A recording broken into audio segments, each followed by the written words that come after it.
Stay tuned for more Olympics news, including details of anti-doping measures. That's coming up in our sports segment.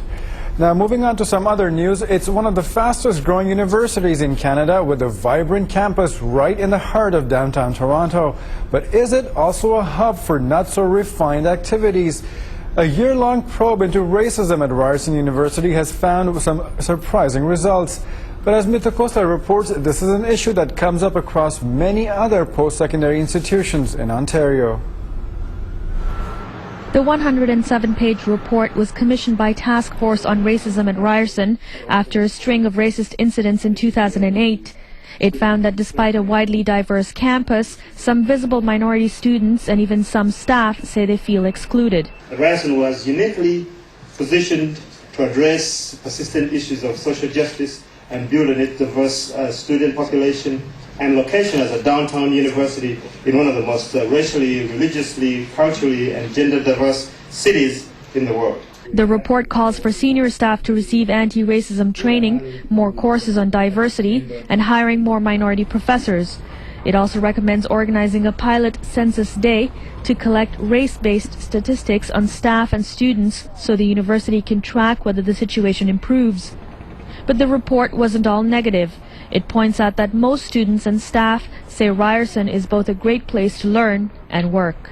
Our program is pretty diverse and the school is pretty diverse. I don't feel that there's any differentiations. I think it definitely could be of benefit to have some sort of sensitivity training for professors. From my experience at Ryerson, I don't even think it's racist, and most of my teachers have been minorities, especially in the liberal areas. Krishna Saravanamuthu is with the Canadian Federation of Students. He says he's not surprised with the report's findings and says some of the issues revealed are indicative of broader racism issues students across Ontario say they face both explicitly and at a systemic level. The Canadian Federation of Students Ontario has been going from campus to campus across Ontario, and the same kind of themes are emerging, right? A lack of representation at the faculty level, a lack of representation even within the curriculum, a lack of representation within governing decision bodies at colleges and universities. And Saravanamuthu agrees with some of the recommendations put forth by the task force report. Canada prides itself as being a multicultural society, and so the academy also needs to reflect that commitment to multiculturalism.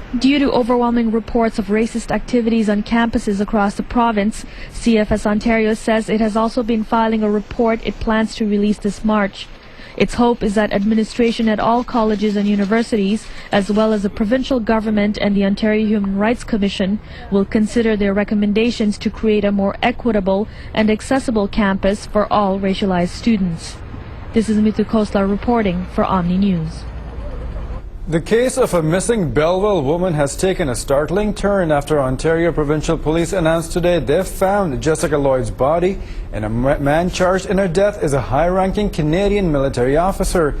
Adding to the shock, Colonel Russell Williams is also accused in the murder of another